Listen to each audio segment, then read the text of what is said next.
Para Casa Tres Patas hay tres grandes dimensiones para la construcción de una cultura de paz. Una es el marco jurídico, que es el que le da paso a la validez institucional de los acuerdos de paz, así como la integración en la sociedad y, por tanto, la inclusión y participación de toda la población. 2. El marco cultural, que está relacionado con los esfuerzos realizados en la población en torno al perdón y la reconciliación. Y, respecto a las partes de combate, las garantías de no repetición. Aquí creemos que las artes y las humanidades tienen un papel esencial. Y tercero, un campo que está de manifiesto en todo el proceso de paz, pero que no tiene tanto impacto mediático, es el marco económico. Específicamente, lo que se trata del fortalecimiento de las economías familiares, comunitarias y campesinas que se encuentran con mayor vulnerabilidad. De ahí que conversar alrededor de la economía social y solidaria sea central en este proceso. Pero para entender más cómo cada uno de estos aspectos aporta a la construcción de una cultura de paz, nos adentraremos para escuchar las voces que acompañaron a Casa Tres Patios en cada una de las conversaciones que se llevaron a cabo de manera presencial y virtual durante el segundo semestre de 2023 y que provienen de la academia, las organizaciones sociales, la sociedad civil y los firmantes del Acuerdo de Paz. También les presentaremos las conclusiones que arrojó esta investigación después de analizar la literatura relevante al respecto, después de hacer un mapeo de lo que los diferentes actores están haciendo en Colombia y en el mundo para trabajar sobre estos temas y, por supuesto, después de sistematizar cada una de las conversaciones que se propiciaron.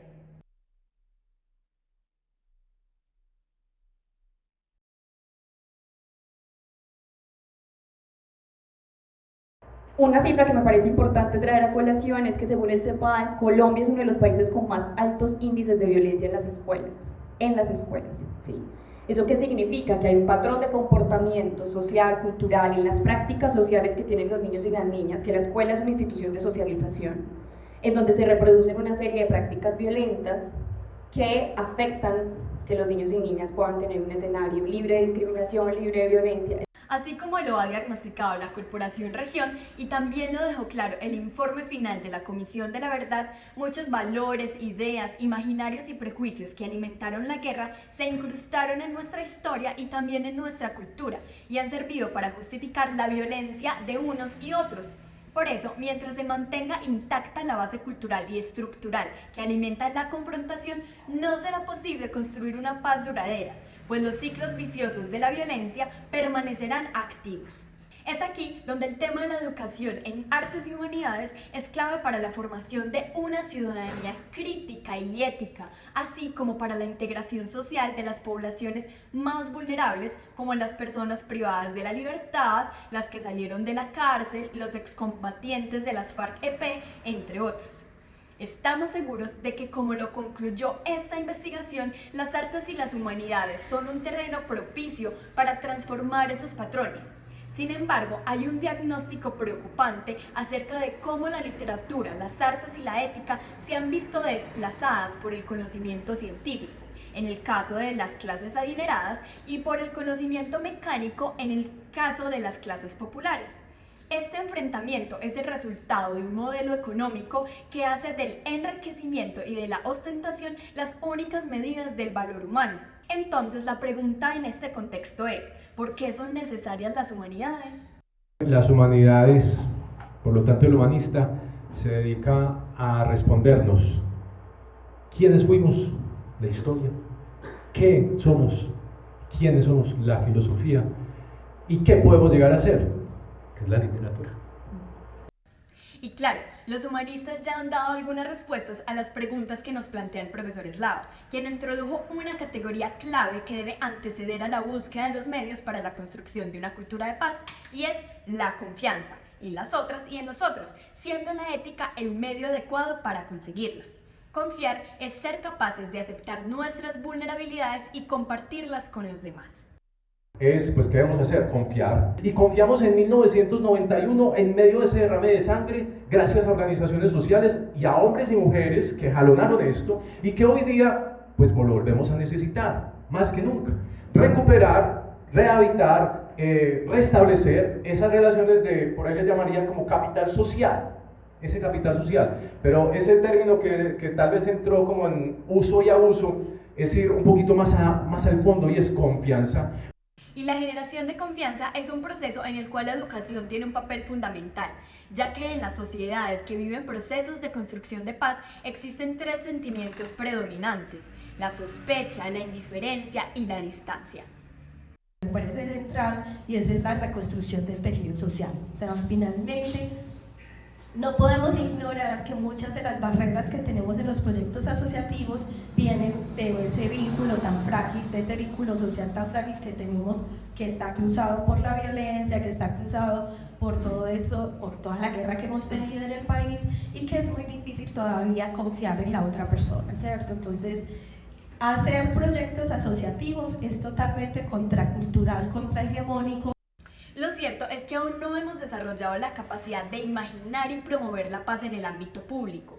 Por eso hay que seguir haciendo énfasis en los procesos formativos, especialmente aquellos que incluyen las artes, las cuales implican la experiencia personal y requieren la presencia de criterios sensibles, que no se limitan únicamente a la inteligencia racional, sino también que incluyen las emociones, las percepciones, la intuición y sobre todo la imaginación. Como el arte nos permite nombrar cosas que de otra manera no se pueden nombrar, nos permite, por lo tanto, relacionarnos profundamente con otros y otras, porque el arte no solamente es un ejercicio racional, sino un ejercicio emocional que comunica muchas veces mucho más que un discurso político, por supuesto mucho más que un discurso académico estrictamente, y que nos ayuda también a reconocernos y valorarnos en la diferencia. Yo estoy convencida de que el arte es lo único que hoy tiene Colombia realmente para reconocernos y valorarnos en la diferencia, que es el gran déficit de Colombia y la razón por la que nos matamos. Nos matamos por ser distintos en vez de celebrar la diversidad. El acto creativo permite percibir más allá de lo visible. En otras palabras, desarrolla una capacidad de percibir cosas más profundas de lo que salta a la vista. En ese sentido, es fundamental construir espacios que fomenten la convergencia, la intersección y el conflicto entre diferentes conocimientos y saberes relacionados con las prácticas artísticas y estéticas. El maestro y la maestra, como ya nos lo dijo la profesora Olga Lucía Zuluaga de la Universidad de Antioquia, tiene que recobrar el lugar de intelectual. El maestro o maestra, cuando tiene esa capacidad para decir yo soy intelectual, no me va y me dice venga, mándeme un computador, que es lo que además en todas las instituciones educativas nos ha pasado, que es como no, pero venga, tráiganos mejor computador, donde la energía se va cada que canta el gallo. Además, estos espacios formativos deben promover también una crítica frente a los intereses económicos y políticos que dirigen la investigación y la creación en el contexto de una sociedad neoliberal enfocada en el rendimiento y la productividad.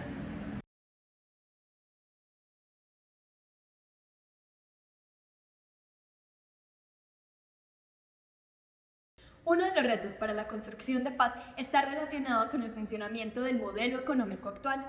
Este aparece como un tema que se repite en las diferentes conversaciones que propició el proyecto Paz, Presente y Futuro, Elementos Esenciales, apoyado por el Ministerio de las Culturas, las Artes y los Saberes de la República de Colombia. Una de las ideas que refuerzan esta perspectiva está relacionada con la idea de que el crecimiento desmedido que propone el capitalismo no trae necesariamente progreso o evolución, sino que puede llevar, por el contrario, a la destrucción cuando el aumento se da solo por el aumento, es decir, sin un propósito.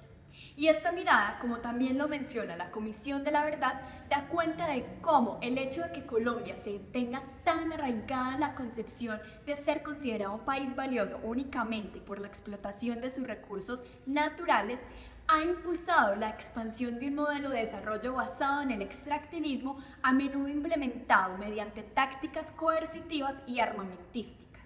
De ahí que la economía social, popular y solidaria surja como una respuesta esencial para replantear el enfoque tradicional de calidad de vida, que ha estado centrado exclusivamente en la productividad y el consumo. ¿Qué hay en común en esas 3 economías? Que son un sistema socioeconómico, cultural y ambiental, que tienen unidades a baja escala y que son de convivencia comunitaria, armonía con la naturaleza, que estamos hablando de una propiedad y una riqueza colectiva, ¿cierto? No es un gran dueño, no es un accionista, sino que son un montón de personas que desde su aporte social, en tiempo, en dinero, en creatividad, están buscando generar una riqueza colectiva, una riqueza que realmente le aporte a los territorios. Allí hay una diferencia fundamental cuando en términos economicistas se sacrifican excedentes por tener apuestas territoriales, ¿cierto? O sea, si hacemos acciones en lo social, eso tiene un costo y eso implica que nuestros balances después no sean pues como la medida de éxito que generalmente hemos tenido. Estas voces que abogan por la economía solidaria plantean un futuro en el que las interacciones económicas se orienten hacia la construcción de relaciones equitativas, la conservación de los recursos y la promoción de un bienestar colectivo. De aquí que para la construcción de paz también aparezcan dos palabras importantísimas al lado de la confianza: la solidaridad y la cooperación. Siempre decimos que la solidaridad es importante, pero ¿qué es construir desde la solidaridad, desde la reciprocidad, ¿cierto? ¿Qué pasa allí? ¿Cuáles son las tensiones? ¿Qué dificultades nos dan? Son procesos de autogestión, son procesos que se construyen desde las dinámicas mismas de las comunidades, que a veces vienen y aportan desde afuera, pero esa es una de las grandes dificultades, ¿cierto? Cuando viene un aporte desde afuera y dicen juntémonos, la solidaridad no se decreta, la reciprocidad no se decreta, hay que apostarle a esa construcción de un vínculo solidario que, vuelvo y digo, está en contrahegemonía con el vínculo que tenemos, un vínculo desquebrajado por la violencia y atravesado pues por toda la mirada individual y del empresarismo que hemos tenido siempre en el país.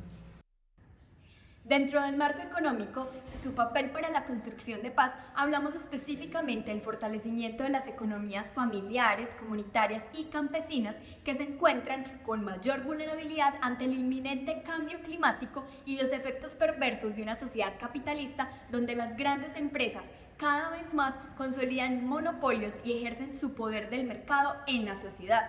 Por eso, la economía solidaria persigue los mismos fines que la paz: la justicia, la equidad y la inclusión. Podemos sonar en ocasiones pesimistas, creer que no tiene solución, pero algo nos tiene que llevar a insistir constantemente en que otra apuesta de realidad es una posibilidad, que otra apuesta de realidad no va a ser simplemente una utopía, sino que es algo que podemos construir. Todo esto parece ser solo una idea abstracta. Sin embargo, algunas experiencias dan cuenta de acciones concretas que permiten poner en marcha esta propuesta en la sociedad. Por ejemplo, el cooperativismo, los fondos de empleados, las mutuales y distintos tipos de emprendimientos asociativos. Estas son alternativas económicas que no solo buscan beneficios individuales, sino también colectivos, y en donde los conceptos de cooperación y solidaridad operan desde el facilitar el acceso a microcréditos individuales o créditos más elevados, el establecimiento de mercados nuevos o la inserción a los oficiales, los pequeños empresarios o la ciudadanía en general, que está incentivada a la producción de sociedad a escala comunitaria. Esa realidad distinta también depende mucho de un factor que está presente en la economía social y solidaria y en los procesos populares y comunitarios, y es la mística, como la necesidad de que haya un encantamiento de la realidad. Muchas veces las organizaciones de izquierda, los procesos marxistas de los que venimos muchos o de las iniciativas revolucionarias de las que hacemos parte, han caído como en una sobre-racionalización del mundo, como en pensar solo desde la razón y abandonar cualquier cosa que nos suene como a misticismo, a algo metafísico, algo espiritual, pero justamente hay una necesidad de encantar el mundo porque lo que ha sostenido nuestras apuestas no es únicamente la transacción del dinero. Lo que ha sostenido nuestras apuestas es también la voluntad de las personas que hemos hecho parte de ella, de sacar tiempo de nuestros trabajos, de los otros que tenemos para para desarrollarlos, para construir esa economía distinta o esa economía que soporte unas relaciones sociales y construya una paz que sean transformaciones sociales. Tenemos proyectos que han sido exitosos desde el punto de vista de demostrar el compromiso político de los firmantes de paz. Hay algunos que tienen ciertos grados de sostenibilidad económica, como son algunos conocidos como Confección de la Montaña, lo mismo Miel la Montaña, el mismo proyecto, digamos, del mercado de las mujeres, otros que se mantienen, digamos, en otras partes, pero sobre todo a nivel organizativo. Pues nosotros acá desde el noroccidente sí nos sentimos muy orgullosos de todo el proceso de la Federación de Fray Guzmán, que ha ayudado sobre todo a que más allá de que hayan todos esos inconvenientes desde el punto de vista de la sostenibilidad económica, la gente siga creyendo en algo, siga creyendo que no se ha perdido el objetivo político por el cual estuvimos mucho tiempo allá y que sí hayan cambiado, digamos, los mecanismos de la lucha. La gente no conoce mucho lo que están haciendo los firmantes de paz y no conoce mucho tampoco en lo que está el acuerdo de paz. La reincorporación integral tiene que ver con lo económico, tiene que ver con lo social, tiene que ver con lo comunitario y por supuesto, digamos, con lo político. Esta es una experiencia fundamental de cooperativismo que habla de la importancia de la cohesión de los firmantes que hacían parte del bloque noroccidental que antiguamente hacían presencia en Chocó, Antioquia, Córdoba y el eje cafetero. Esta cohesión de estos exmiembros de las FARC ha resistido los incumplimientos por parte del Estado y los gobiernos que se han sucedido desde la implementación de los acuerdos de paz y que les ha permitido constituir nuevas formas de asociación en economías solidarias y además la conformación de una asociación productiva propia. Dentro de lo que han sido, digamos, como la característica que nos ha identificado históricamente es el trabajo colectivo, de allí entonces varios firmantes de paz, digamos en su mayoría, y se juntaron unos 8 millones para poder llevar a cabo unos proyectos productivos colectivos, que debían tener, digamos, una sombrilla jurídica, que en este caso eran las formas asociativas de firmantes de paz. Y es que el acuerdo de paz entre el Estado colombiano y las FARC-EP contenía el principio de desarrollo integral del campo, con el que buscaban un balance entre las formas de producción tradicionales con bases de competitividad, inversión y con visión empresarial y fines productivos como condición para su desarrollo.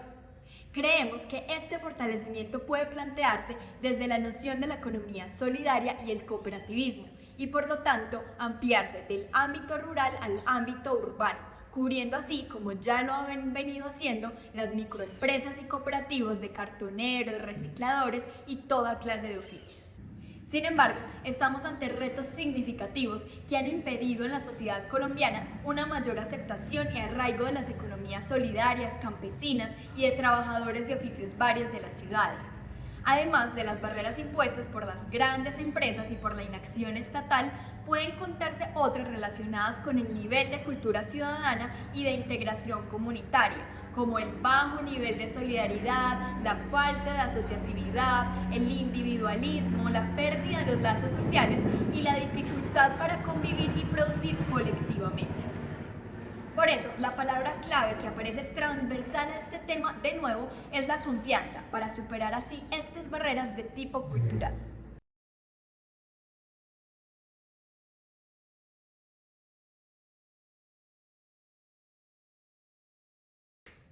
El proyecto Paz Presente y Futuro, Elementos Esenciales, mostró varios conceptos que son claves para la construcción de paz en el día a día.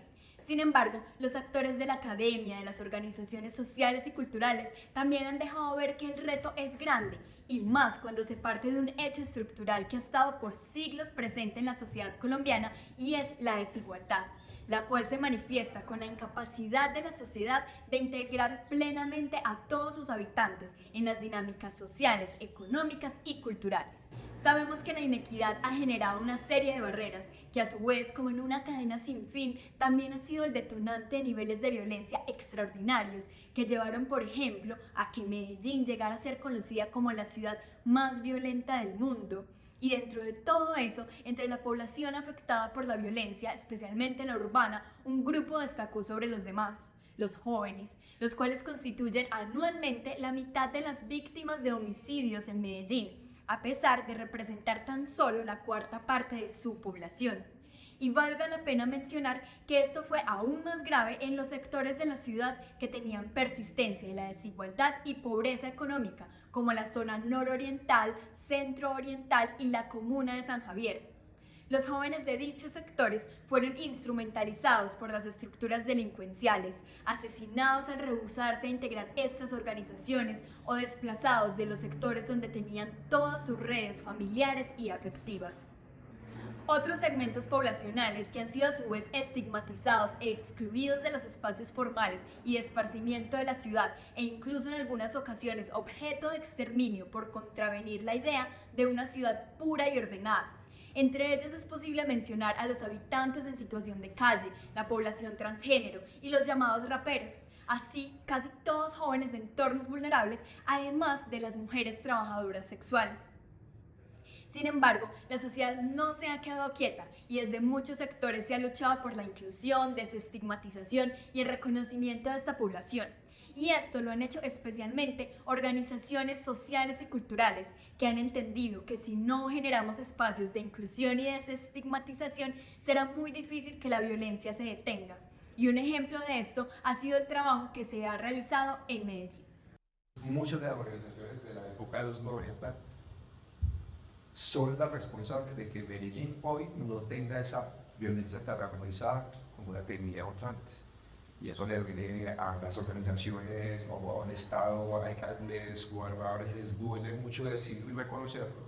Y de pronto a muchas empresas privadas les duele mucho reconocerlo, porque realmente las organizaciones socioculturales de esta ciudad quieren pilar para que realmente la violencia en esta ciudad hubiera mermado un porcentaje supremamente grande.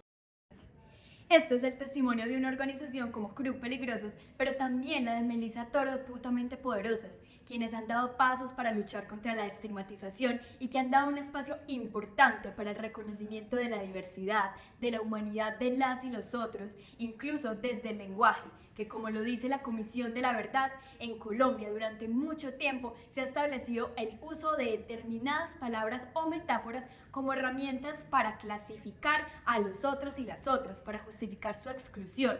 Pues antes de proceder con la aniquilación, era fundamental que esa subjetividad contra la que se atentaba fuera marcada como extraña, peligrosa o ajena.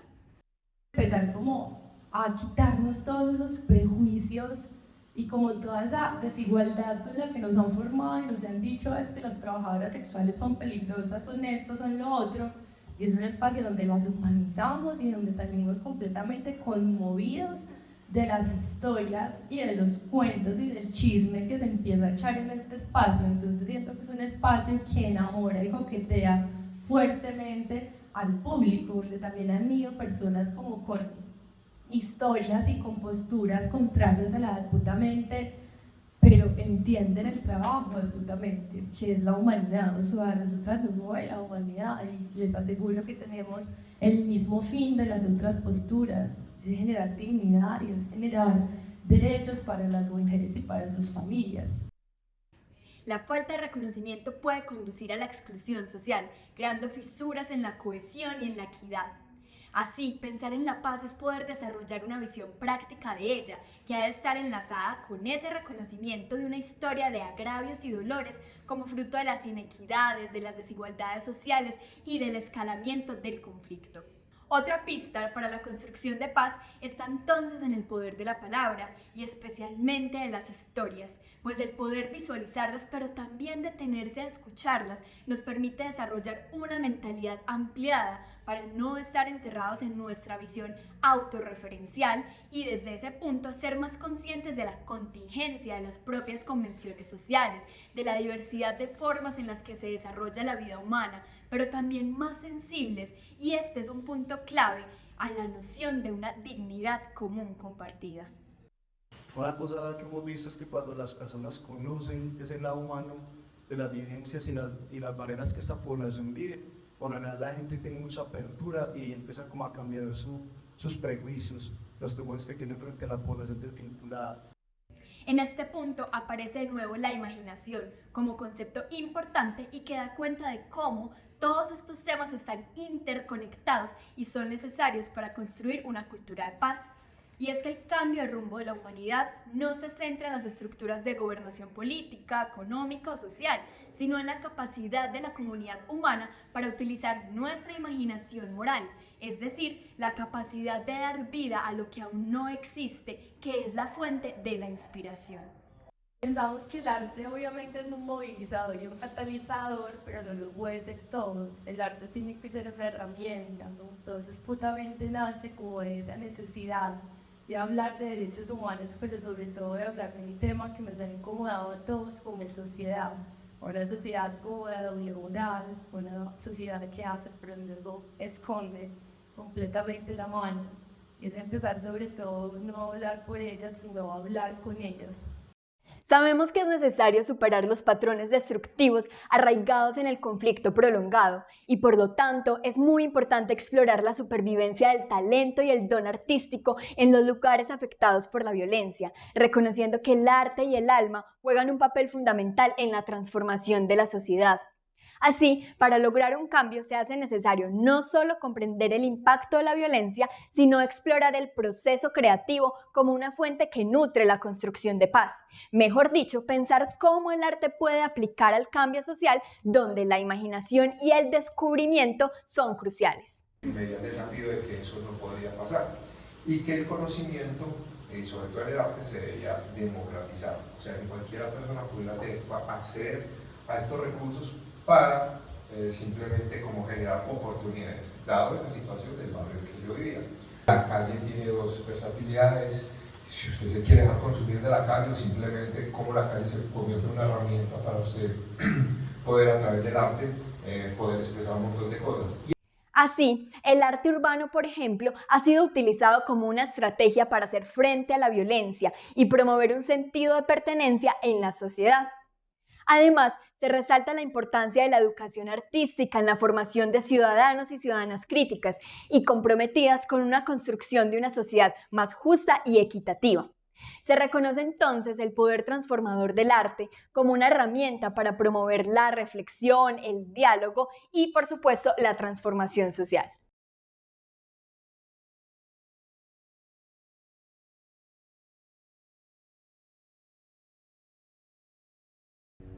La sombrilla temática Cultura de Paz permitió acoger discusiones de toda índole, desde el rol de las artes y las humanidades hasta la necesidad de pensar otras formas económicas posibles y visibilizar las barreras sociales, pero también las económicas que padecen las poblaciones más vulnerables.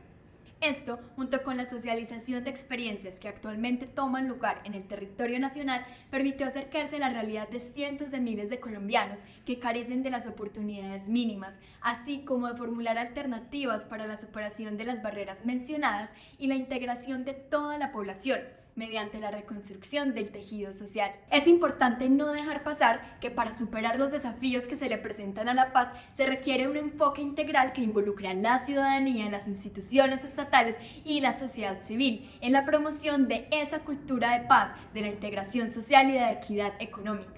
En resumen, es importante abordar estos tres temas de manera conjunta para lograr una sociedad más justa, inclusiva y pacífica. Además, es importante abordar las causas estructurales de la violencia, como la falta de oportunidades económicas y educativas, y también promover estrategias de prevención y atención integral.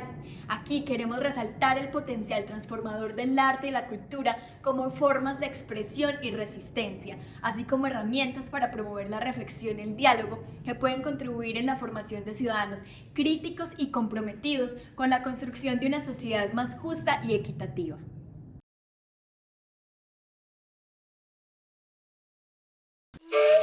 Colombia, potencia de la vida.